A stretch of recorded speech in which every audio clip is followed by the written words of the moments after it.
Bom dia a todos.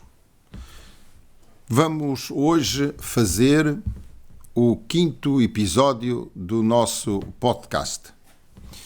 Gostaríamos de ter aqui hoje alguns convidados, mas a finalidade foi outra. Fizemos uma opção diferente. E a opção foi transmitir-vos que a Liga dos Reis Portugueses está a preparar um dossiê para apresentar ao próximo governo, que esperamos que na próxima semana seja conhecido de todos os portugueses, com as principais preocupações que os bombeiros de Portugal têm a bem das associações, dos comandos e dos bombeiros.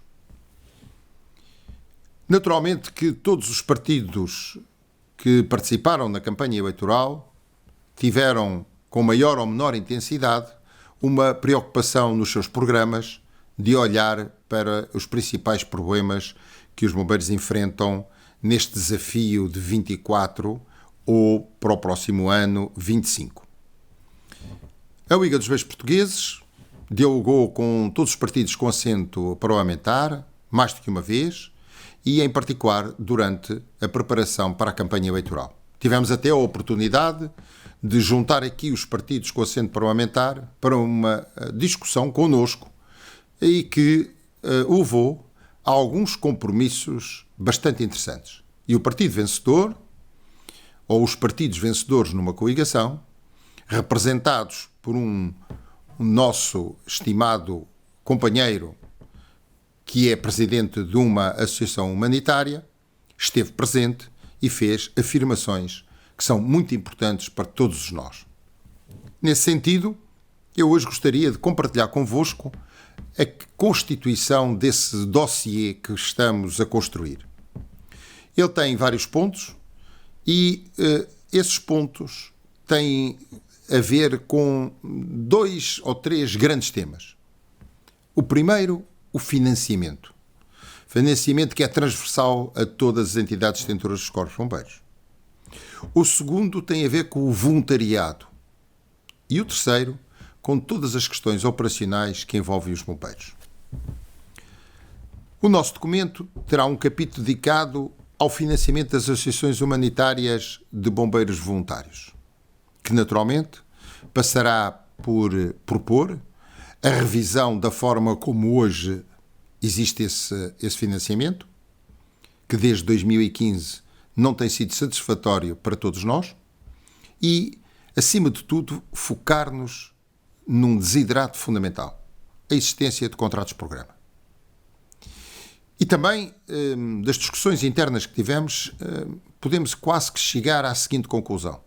Se o Estado pagar às associações humanitárias de bombeiros voluntários e às entidades detentoras de corpos bombeiros tudo aquilo que deve pagar para os serviços que prestamos à comunidade, quase que nós poderíamos dizer que este subfinanciamento crónico desapareceria.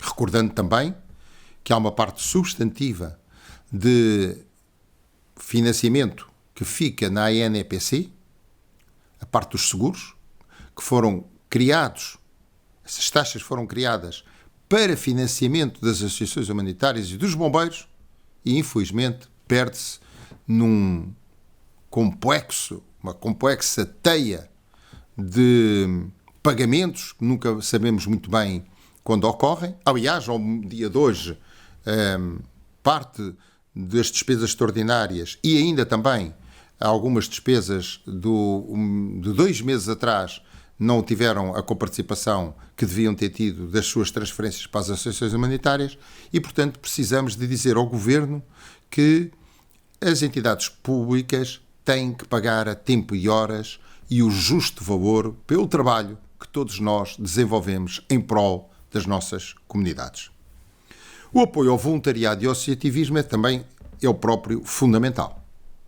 E, portanto, temos que rever o Estatuto Social do Bombeiro, temos que voltar a criar condições para termos um estatuto do dirigente associativo e criar condições para que a sociedade perceba que está no voluntariado uma base fundamental do socorro para as situações de emergência e catástrofe em Portugal. Teremos também um capítulo dedicado aos novos desafios de sustentabilidade. E quais são eles? Em primeiro lugar, de que a primeira intervenção dos nossos corpos de bombeiros tem que ser cada vez mais profissionalizada. Temos que rever a forma como se constituem as equipas de intervenção permanente, aquilo que são as equipas, muitas das vezes pagas pelos municípios para complementar estas equipas. Temos que rever tudo isso e criar, sob a responsabilidade do comandante, um conjunto de meios humanos e de recursos materiais que satisfaçam as necessidades das populações que abnegadamente servimos. Não nos podemos também esquecer que se essa primeira resposta é profissional, tem que ter um enquadramento, com um estatuto remuneratório, com uma carreira e com direitos e deveres devidamente expressos e que estão por fazer.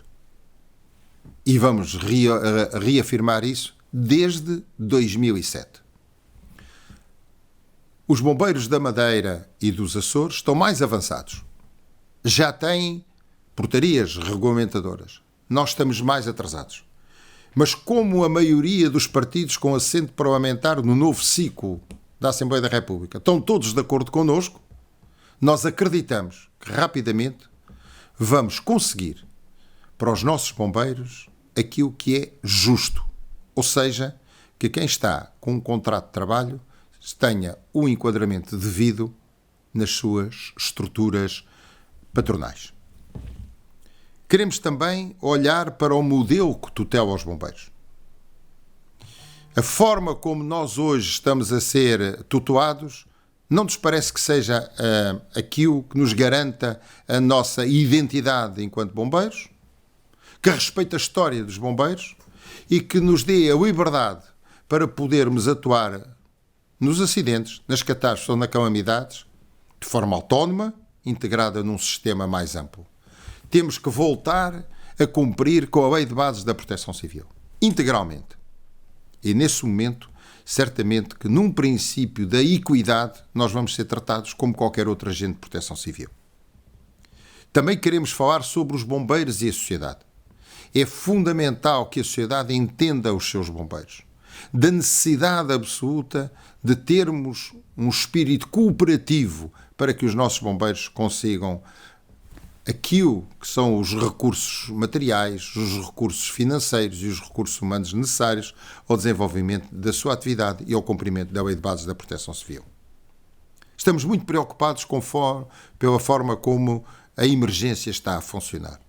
Todos os dias temos relatos, como bem sabem, sobre o mau funcionamento do Centro de Orientação de Doentes Urgentes, sobre a questão do INEM, de as múltiplas facetas com que os bombeiros têm que se enfrentar, de, muitas das vezes, terem que deslocar viaturas a longas distâncias, horas de espera nos hospitais. Temos tido um diálogo muito profundo com a Direção Executiva do Serviço Nacional de Saúde, mas não tem sido suficiente.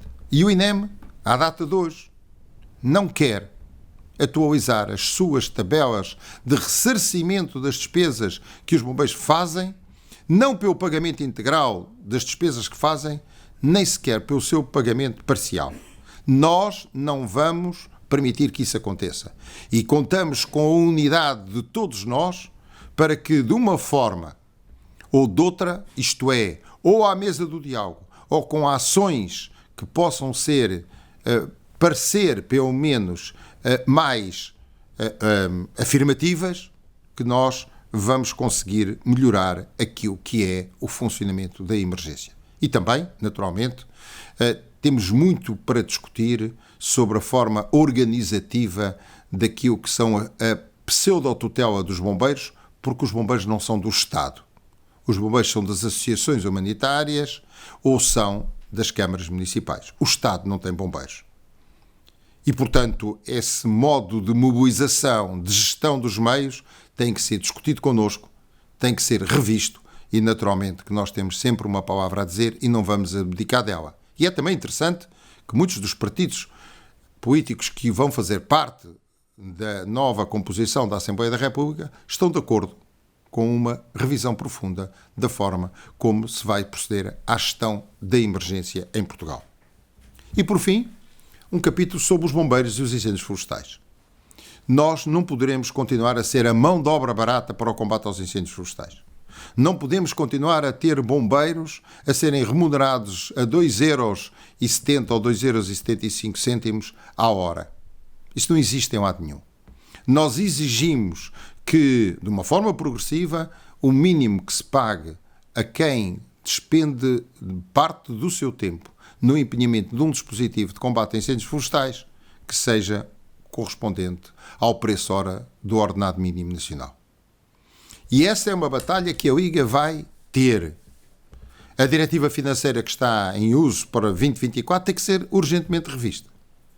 Nesta componente dos recursos humanos, os nossos bombeiros merecem mais respeito. E nós tudo faremos para que isso aconteça e podem contar connosco para que quer a carreira e o estatuto remuneratório, quer a remuneração do bombeiro voluntário que esteja hipotecado a um determinado dispositivo seja remunerado de uma forma, pelo menos, que nós consideremos mínima e satisfatória de que sejamos tratados de igual forma e em equidade com aquilo que acontece com os outros agentes de proteção civil quando são mobilizados para essas mesmas missões. Naturalmente que também temos uma visão diferente sobre o envolvimento das várias entidades no combate aos incêndios florestais. Nós entendemos que deve prevalecer o princípio da complementaridade e não o princípio da concorrência.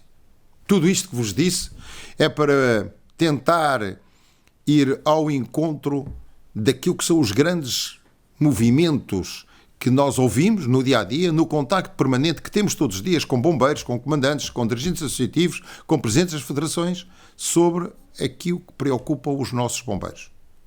Porque eles demonstram, ao estarem preocupados com todos estes temas, demonstram maturidade, capacidade de decisão e, acima de tudo, estarem preparados para enfrentar todas as situações de urgência e emergência que seja preciso enfrentar.